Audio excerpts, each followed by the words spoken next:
Hello అండి, అందరికీ నమస్కారం. ఈరోజు నేను వినిపించబోయే కథ దట్ ఈస్ మహి. కథ రచయిత్రి శ్రీ అప్పరాజు నాగజ్యోతి గారు. నేను సునీత. Welcome to Telugu Kathalokam. వంటిలు సర్దుకుంటూ ఉండగా కాలింగ్ బెల్ శబ్దం వినిపించింది.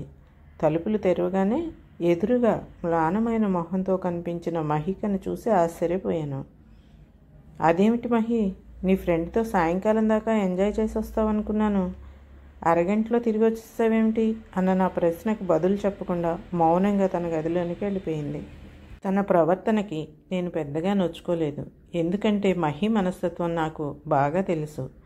మనసుకు ఏదైనా బాధ కలిగితే మౌనంగా ఒంటరిగా ఉండిపోతుంది తప్ప అలాంటి సమయంలో వెళ్ళి పలకరిస్తే అస్సలు ఇష్టపడదు.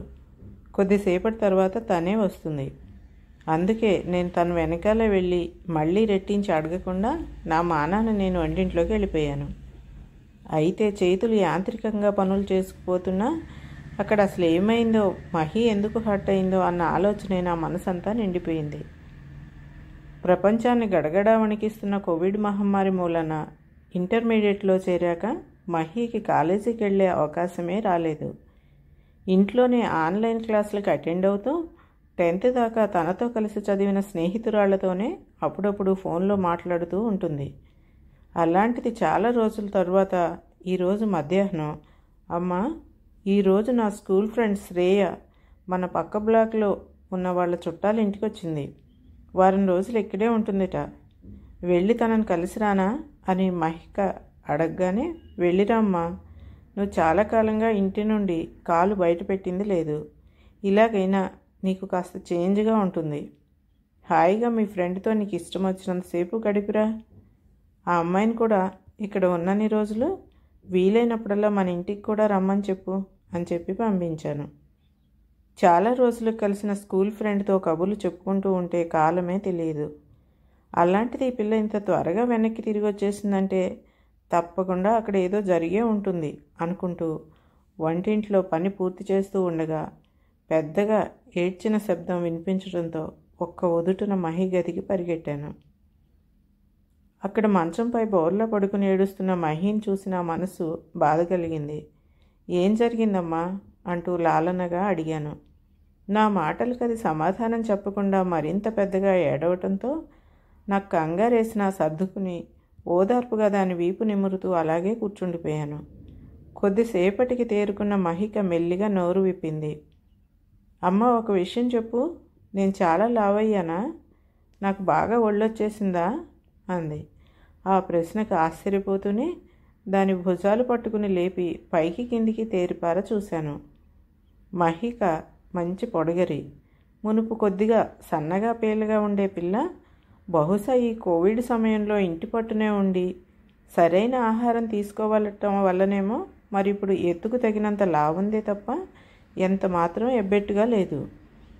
ఆ మాటే తనతో చెప్పి, అయినా ఎన్నడూ లేనిది ఈవేళ కొత్తగా ఇలా అడుగుతున్నావేంటి మహి అనగానే, అది కాదమ్మా, ఇందాక శ్రేయను కలిసేందుకు వెళ్ళినప్పుడు ఏమైందంటే అంటూ అక్కడ జరిగింది చెప్పుకొచ్చింది.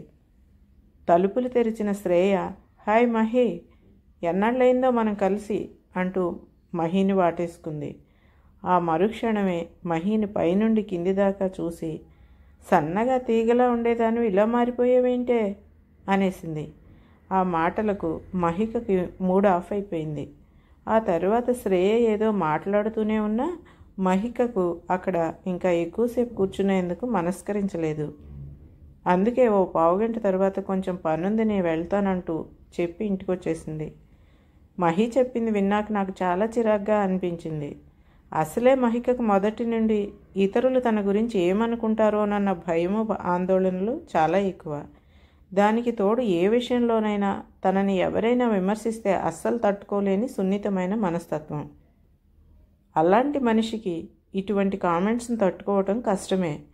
చదువుకున్న వాళ్ళు కూడా మేనర్స్ లేకుండా ఇలా బాడీ షేమింగ్ చేయటం ఏంటో. అయినా ఎవరైనా తనని కామెంట్ చేయటం ఆలస్యం, విపరీతంగా బాధపడిపోతూ బోరును ఏడ్చేసేయటం, ఆ తర్వాత రోజుల తరబడి దాని గురించే ఆలోచిస్తూ మనసును కష్టపెట్టుకోవటం లాంటివి ఈ పిల్ల ఎప్పటికి మానుతుందో ఏంటో. అందుకే పని పాట లేని వాళ్ళ బుద్ధి బుద్ధి లేకుండా ఏదో వాగితే దాని గురించి పట్టించుకోవటం అనవసరం మహి. ఇలాంటి విషయాలని ఒక చెవితో విని మరో చెవితో వదిలేయాలి. ఏమైనా నువ్వింత సెన్సిటివ్గా ఉండటం మంచిది కాదంటూ తననే మందలించాను. జరిగింది ఇంతే అయితే నేను పెద్దగా పట్టించుకునేదాన్ని కాదమ్మా. ఇప్పుడే నా ఫేస్బుక్ చూసుకుంటూ ఉంటే అందులో శ్రేయ పెట్టిన ఫోటోలు కనిపించాయి. ఇందాక వాళ్ళ ఇంట్లో తను నాతో కలిసి సెల్ఫీలు తీసుకుంది. 2 ఏళ్ల క్రితం నా ఫోటోని, ఇప్పటి నా ఫోటోని పక్కపక్కనే చూపిస్తూ ఒకప్పటి మన స్కూల్ బ్యాడ్మింటన్ ఛాంపియన్ ఇప్పుడేమో ఇలా అంటూ వ్యంగ్యంగా పోస్ట్ చేసింది. ట్విట్టర్లోనూ అలాగే పెట్టింది. ఆ పోస్టుల కింద నా స్కూల్ ఫ్రెండ్స్ రాసిన నెగిటివ్ కామెంట్స్ చూస్తూ ఉంటే ఏడుపు వచ్చేస్తోందమ్మా అంది. చూడమ్మా మహి, నువ్వు ఇంతకాలం నీ స్నేహితురాళ్ళు అని భావించిన వారి నిజస్వరూపం ఇప్పటికైనా బయటపడినందుకు సంతోషించు. ఏది జరిగినా మన మంచికే అనుకుని నీ జీవితంలో దీన్ని ఒక గుణపాఠంలా తీసుకో. ఇంక దీని గురించి ఎక్కువగా ఆలోచించడం మానేసే అన్నాను ఓర్పుగా. నేనైతే ఇదంతా ఒక పిల్ల చేష్టలా భావించే ఆ క్షణాన్ని మర్చిపోయాను, కానీ మహి మాత్రం ఈ విషయాన్ని మర్చిపోలేదు. బుర్రలో నుండి అంత తేలిగ్గా తీసేయలేదని ఆ మరుసటి రోజు ఉదయానికి కానీ నాకు తెలిసి రాలేదు. అమ్మా, ఈరోజు నుండి నేను స్ట్రిక్ట్గా డైటింగ్ చేయబోతున్నాను. White rice, oil food, sweets లాంటి వాటి జోలికి వెళ్ళను. ఉదయం బ్రేక్ఫాస్ట్కి వెజిటబుల్ సలాడ్, మధ్యాహ్నం 2 పుల్కాలని కూర లేదా పప్పుతో తింటాను. రాత్రికి గ్లాస్ పాలు మాత్రమే తీసుకుంటాను. నా షేప్ 0 సైజుకి వచ్చేదాకా తగ్గేదే లేదు అంది. ఉదయం డైనింగ్ టేబుల్ వద్దకు వచ్చి అప్పటికే నేను వడ్డించిన ఇడ్లీలను పక్కకు నెట్టేస్తూ మహిక చెప్పిన విషయం నాకు రుచించకపోయినా నేను తనతో వాదించలేదు. బాడీ షేమింగ్కి గురైన టీనేజ్ పిల్లలు మానసికంగా ఎంత కృంగిపోతారో నాకు బాగానే తెలుసు. ఇక ఆ రోజు నుంచి మహి ధ్యాసంతా ఎంత త్వరగా వెయిట్ లాస్ అయ్యి 0 సైజ్ ఫిగర్లోకి వచ్చేస్తానా అన్న దానిపైనే ఫిక్స్ అయిపోవడంతో మిగతా యాక్టివిటీస్ అన్నీ పక్కకి వెళ్ళిపోయాయి. ఉదయం నిద్రలేస్తూనే అరచేతులతో మొహాన్ని రుద్దుకుంటూ కరాగ్రే వసతే లక్ష్మీ కరమధ్యే సరస్వతి అంటూ దేవతలకు నమస్కారం చేసుకునే పిల్ల ఇప్పుడు లేవగానే వెయింగ్ మిషన్ పైన నిలబడుతోంది. ఓ వారం రోజుల తర్వాత, అమ్మా, వారం రోజులు డైటింగ్ చేస్తే 1 కేజీ బరువే తగ్గాను. ఇలా అయితే లాభం లేదు. ఇక నుండి మధ్యాహ్నం పుల్కా తినటం మానేస్తాను. అలా చేస్తే త్వరగా వెయిట్ లాస్ అవుతుంది. బాంబులా దూసుకొచ్చిన మహి మాటలకు గాబరపడ్డాను. అదేమిటే, రోజంతా అర్థాకిలతో ఉంటావా? అది ఆరోగ్యానికి మంచిది కాదన్న నా మాటల్ని అది అస్సలు ఖాతరు చేయలేదు. నీకు తెలియదులేమ్మా, అంతగా ఉండలేకపోతే కాసిన పాలు తాగుతానులే అనేసి వెళ్ళిపోయింది.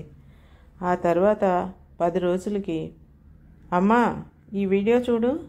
రోజంతా 2 గంటలకు మారు గ్లాసు నిమ్మకాయ నీళ్ళని తేనెతో కలిపి దాన్నే ఆహారంగా తీసుకుంటే కేవలం 10 రోజుల్లోనే 15 నుండి 20 కేజీల దాకా బరువు తగ్గొచ్చట.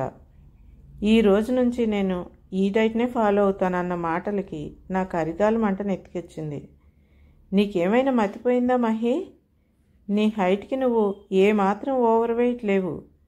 ఎవరో అన్న మాటలను పట్టుకుని అలా అర్థం పర్థం లేని డైటింగ్లు చేస్తూ ఆరోగ్యాన్ని పాడు చేసుకోకు. ఈ ధ్యాసలో పడి నువ్వు 10 రోజుల నుండి మ్యూజిక్ ప్రాక్టీస్ చేయటం మానేశావు.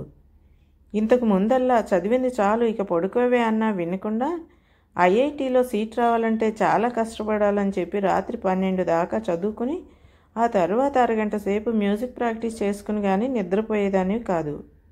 ఇప్పుడేమో ఆకలి కడుపుతో రాత్రులు ఎక్కువసేపు మెలకుని ఉండలేక 8 గంటలకే నిద్రపోతున్నావు. ఈ వెయిట్ లాస్ పిచ్చిలో పడి చదువు, కెరీర్, హాబీలు అన్నీ నాశనం చేసుకోకు అని గట్టిగా చెప్పాను. కానీ వినలేదు. కాలేజీ నుంచి ఫోన్ వచ్చింది. మీ అమ్మాయికి ఈసారి పరీక్షల్లో చాలా తక్కువ మార్కులు వచ్చాయి. నెక్స్ట్ ఎగ్జామ్లోనూ ఇలాగే జరిగితే స్టార్ బ్యాచ్ నుంచి తీసేయవలసి వస్తుంది. ఈ విషయం మీకు ముందుగానే తెలిస్తే జాగ్రత్త పడతారని చెప్తున్నాను మేడం అంటూ ఉదయాన్నే మహి కాలేజ్ నుంచి వచ్చిన ఫోన్ కాల్ని నేను సీరియస్గా తీసుకోలేదు. ఎందుకంటే మొదటి నుండి నేను కానీ మావారు కానీ మహిపై చదువు విషయంలో అనవసరపు ఒత్తిడిని పెట్టలేదు. ఆటలు, సంగీతంతో పాటు చదువుని తనే బ్యాలెన్స్ చేసుకుంటూ వస్తోంది. ఈ మారు తన ధ్యాసంతా వెయిట్ లాస్ పైనే ఉండటంతో చదువును కాస్త అశ్రద్ధ చేసినట్లుంది. మెల్లిగా తానే తెలుసుకుంటుందిలే అని ఊరుకున్నాను. కానీ ఒక గంట తర్వాత మహీనే నా దగ్గరకు వచ్చింది. అమ్మా, మొన్న జరిగిన పరీక్షల్లో నాకు చాలా పెద్ద ర్యాంక్ వచ్చింది. రిజల్ట్ షీట్ని కాలేజీలో వెబ్సైట్లో ఓపెన్గా పెట్టారు కాబట్టి ఈ విషయం ఈ పాటికి కాలేజీలో అందరికీ తెలుసుంటుంది. ఇప్పుడు వాళ్ళంతా నా బరువు గురించే కాకుండా మార్కుల గురించి కూడా కామెంట్ చేస్తూ నవ్వుకుంటూ ఉంటారు కదమ్మా. ఫేస్బుక్ కానీ ట్విట్టర్ కానీ ఓపెన్ చేయాలంటేనే భయంగా ఉందమ్మా. తన మాటలకి నేను చివ్వున, ఒక్క విషయం చెప్పు మహి, ఇప్పుడు నీ బాధ అంతా నీకు పరీక్షల్లో తక్కువ మార్కులు వచ్చాయనా, ఆ విషయం అందరికీ తెలిసిపోయిందనా అని అడిగాను. నా ప్రశ్నకు సమాధానం చెప్పేందుకు మహి ఒక్క క్షణం తడబడింది. అది కాదమ్మా, నేను ఎప్పుడు క్లాస్లో టాప్ 5లో ఉంటాను కదా, అలాంటిది నా ర్యాంక్ ఒక్కసారిగా అంత కిందికి జారటంతో నా గురించి అంతా ఏమనుకుంటారోనని బెంగగా ఉంది అనేసి కళ్ళనీళ్ళు పెట్టుకుంది. ఇక ఆ రోజు ఎంత బ్రతిమలాడినా భోజనం చేయకుండానే పడుకుంది. కాసేపటి తర్వాత ఫోన్ రింగ్ అయితే లిఫ్ట్ చేశాను. హలో పిన్ని, నేను మోక్షని. ఈరోజు మీ ఇంటికి వద్దామనుకుంటున్నాను. మీరంతా ఇంట్లోనే ఉంటారుగా? ఇంట్లోనే ఉంటాం మోక్ష, చాలా రోజులైంది నిన్ను చూసి. 2 రోజులు ఇక్కడే ఉండేలారా అన్నాను. మరోసారి వచ్చినప్పుడు ఉంటానులే పిన్ని, ఇంకో గంటలో మీ ఇంట్లో ఉంటానని చెప్పి ఫోన్ పెట్టేసింది. మోక్ష మా అక్కయ్య కూతురు. ఎంఎస్సి న్యూట్రిషన్ చదువుతోంది. గలగలా మాట్లాడుతుంది. తనంటే మహికకి చాలా ఇష్టం. చాలా రోజులుగా డల్గా ఉంటున్న మహికలో మోక్ష రాక ఏదైనా కొత్త హుషారుని తెప్పిస్తుందేమోనని చిరు ఆశ నాలో కొండంత ఉత్సాహాన్ని నింపేసింది. చెప్పినట్టుగానే గంటలో మోక్ష వచ్చింది. తనతో మరో అమ్మాయిని కూడా తీసుకొచ్చింది. పిన్ని, ఈ అమ్మాయి నా ఫ్రెండ్ ప్రజ్ఞ. తను జేఈఈలో ఆల్ ఇండియా టాపరు. ఐఐటి ముంబైలో కంప్యూటర్ ఇంజనీరింగ్ ఫైనల్ ఇయర్లో ఉంది. మన మహి కూడా జేఈఈకి ప్రిపేర్ అవుతుంది కదా, ఆ ఎగ్జామ్స్ ప్రిపరేషన్కి సంబంధించిన టిప్స్ ఇస్తుందని ప్రజ్ఞను నాతో పాటు తీసుకొచ్చానన్నట్టు మహి ఏది పిన్ని అంటుంటే అప్పుడే హాల్లోకి వచ్చింది మహిక. తనను చూస్తూనే సోఫాలోంచి లేచెళ్ళి హాయ్ మహి అంటూ చెయ్యి చాపింది మోక్ష. ఆ తర్వాత మహి, తను నా ఫ్రెండ్ ప్రజ్ఞ. 7th దాకా మేమిద్దరం ఒకే స్కూల్లో చదువుకున్నాం. తను జేఈఈ 5th ర్యాంకర్ అంటూ పరిచయం చేయగానే ప్రజ్ఞ వైపు ఆరాధనగా చూసింది మహిక. అందరూ అనుకున్నట్లుగా ఐఐటిలో సీట్ రావటం మరీ అంత కష్టమైన పనేమీ కాదు మహిక. కాకపోతే చాలా డిసిప్లినెడ్గా ఇంటర్లో చేరినప్పటి నుంచి రోజుకు కనీసం 4-5 గంటలు శ్రద్ధగా చదవాలి. 2 గంటలు బోర్డు సిలబస్ చదివి సబ్జెక్ట్ బాగా అర్థం చేసుకున్న తర్వాత మరో 2 గంటలు జేఈఈ ప్రిపరేషన్తో చదవాలి. ప్రతి వారం రెగ్యులర్గా జేఈఈ మాక్ టెస్టులు రాస్తూ పోవాలి. అలా 2 ఏళ్ల పాటు చేస్తే ఐఐటిలో సీట్ రావడం ఖాయం. అయితే ఒక్క విషయం మహిక, వారం పరీక్షలు రాసిన వెంటనే మన ర్యాంకుని వేరే వాళ్ళ ర్యాంకుతో పోల్చుకోవటం లాంటి తెలివి తక్కువ పనులు మాత్రం చేయరాదు. ఎందుకంటే మన ర్యాంకు పెద్దదైతే అప్పుడు మన ఆత్మవిశ్వాసం దెబ్బతింటుంది, మెంటల్ స్ట్రెస్ పెరిగిపోతుంది. దాని ప్రభావం ఆ తర్వాత రాసే పరీక్షపై పడి అందులో ర్యాంకు మరింత తగ్గిపోయే అవకాశం ఉంటుంది. కాబట్టి వేరే వాళ్లతో పోల్చుకోవటం లాంటివి చేయకుండా మనకు మనమే పరీక్షల్లో చేసిన తప్పులను సరిదిద్దుకుని ఆ తర్వాతి వారం రాసే పరీక్షలో ఎక్కువ మార్కులు స్కోర్ చేసేలా చూసుకోవాలి. ప్రజ్ఞ చెప్తున్న టిప్స్ నాకు చాలా బాగా నచ్చాయి. చిన్నపిల్లే అయిన అక్షర సత్యాలు చెప్తుంది. ముఖ్యంగా వేరే వాళ్ళతో పోల్చుకోకూడదు అన్న మాట కేవలం పరీక్షలకి ర్యాంకులకే కాకుండా జీవితంలో ప్రతి విషయానికి వర్తిస్తుంది. అంతలో అకస్మాత్తుగా మహికకి ఏమి తోచిందో కానీ, ప్రజ్ఞ, ఐఐటిలోనూ ర్యాగింగ్లు జరుగుతాయా? మీ సీనియర్స్ మిమ్మల్ని ర్యాగింగ్ చేశారా అని అడిగింది. మా కాలేజీలో ర్యాగింగ్ అంటూ పెద్దగా జరగలేదు, కానీ చేరిన మొదట్లో హాస్టల్లో కొన్ని రోజులు మాత్రం సీనియర్స్ వాళ్ళ శాడిజం బాగానే చూపించుకుంటున్నారు. ముఖ్యంగా నల్లగా నాలాగా బొద్దుగా ఉండేవాళ్ళని ర్యాగింగ్ పేరిట బాడీ షేమింగ్ చేసేవాళ్ళని సరదాని చక్కగా తీర్చుకున్నారు.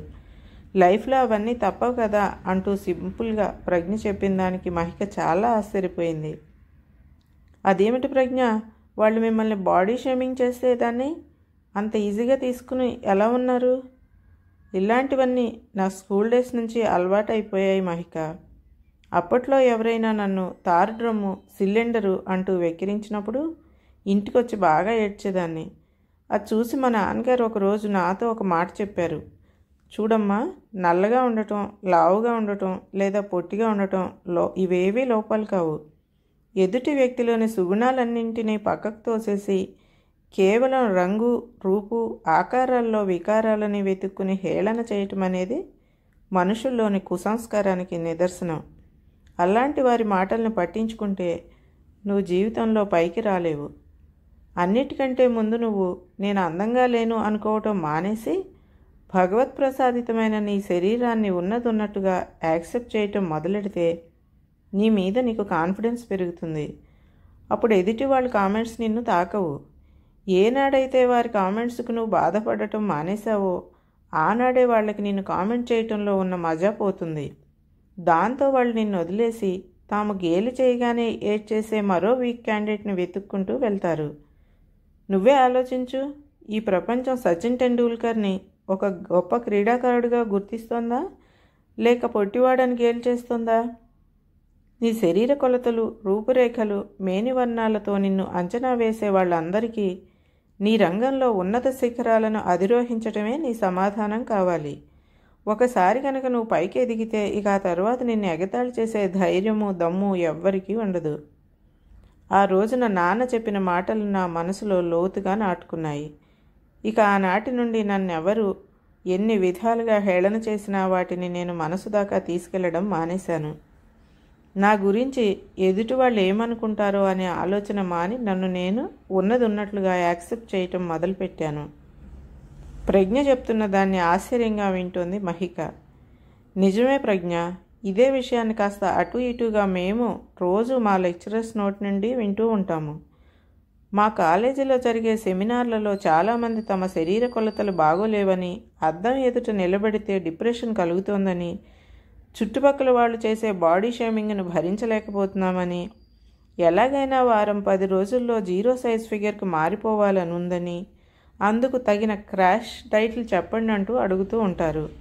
వాటన్నిటికీ మా లెక్చరర్స్ నువ్వు ఇప్పుడు చెప్పినట్లుగానే ముందు మీరు వేరే వారి మాటలను పట్టించుకోవడాన్ని మానేయండి. మిమ్మల్ని మీరు యాక్సెప్ట్ చేయటం నేర్చుకోండి. ఎవరో కామెంట్ చేశారని కాకుండా మీ బాడీ మాస్ ఇండెక్స్ ఎంత ఉందో చూసుకుని దాని ప్రకారంగా మీరు ఓవర్ వెయిట్ ఉంటే అప్పుడు మాత్రమే బరువు తగ్గే ప్రయత్నాలు మొదలుపెట్టండి. అప్పుడు కూడా సర్జరీలు చేయించుకోవటం, క్రాష్ డైట్ల జోలికి పోవటం చేయొద్దు. వాటి వలన తాత్కాలికంగా బరువు తగ్గినా శరీరానికి అందవలసిన న్యూట్రిషన్ అందక, హార్మోన్స్ సమతుల్యత దెబ్బతిని, వ్యాధి నిరోధక శక్తి తగ్గిపోయి కోవిడ్ లాంటి వైరస్ల బారిన పడే అవకాశాలు ఎక్కువగా ఉంటాయి. కాబట్టి హెల్దీ డైట్, హెల్దీ లైఫ్ స్టైల్ని అలవర్చుకోవాలి. మీ డైట్లో ప్రతిరోజు 2 రకాల కూరలు, పళ్ళు, మొలకలు, నట్స్ ఉండేలా చూసుకోండి. అలాగే బాడీ ఫిట్నెస్ కోసం మీకు నచ్చిన వ్యాయామాన్ని రోజులో 30-40 నిమిషాలు చేయండి. స్వీట్స్, ఫ్రైలు లాంటివి పండుగల రోజుల్లో లేదా నెలకు 1-2 సార్లు, అది లిమిట్లో తింటూ ఆరోగ్యంగా ఉండండి. నేను సన్నబడాలి, తెల్లగా ఉండాలి అని కాకుండా ఆరోగ్యంగా ఉండాలి, ఫిట్గా ఉండాలి అనుకోండి. ఎందుకంటే హెల్త్ ఈజ్ వెల్త్ అంటారు కదా. వాళ్ళ మాటల్ని శ్రద్ధగా వింటున్న మహిక మోములో భావాలు మారుతూ ఉంటే ఆనందంగా చూస్తూ ఉండిపోయాను. ఎందుకంటే ఎదుటి వాళ్ళు తనను గురించి ఏమనుకుంటారోనన్న ధ్యాస మహికలో ఎక్కువ వాళ్ళలోనే ఉన్నా అంతకు మించిన విజ్ఞత కూడా ఉందన్న ప్రగాఢమైన విశ్వాసం. మరో అరగంట పాటు కూర్చుని వెళ్ళిపోయారు మోక్ష, ప్రజ్ఞ. వాళ్లతో పాటే కింది దాకా వెళ్ళి వాళ్ళని సాగనంపొచ్చాక, అమ్మా ఈరోజు చపాతీలోకి పాలక్ పన్నీర్ చేస్తావా ప్లీజ్, అంతదాకా నా రూమ్లో కూర్చుని చదువుకుంటా అన్న మహిక మాటలతో తన విజ్ఞతపై నేను పెట్టుకున్న నమ్మకం వమ్ము కాలేదన్నది స్పష్టమవగా, దట్ ఈజ్ మహి అంటూ తనని గట్టిగా కౌగిలించుకున్నాను. కథ సమాప్తం. ఈ కథ కనుక మీకు నచ్చినట్లయితే లైక్ చేయండి, షేర్ చేయండి, మరియు మొదటిసారిగా నా ఈ ఛానల్ని చూస్తున్నట్లయితే సబ్స్క్రైబ్ కూడా చేయండి.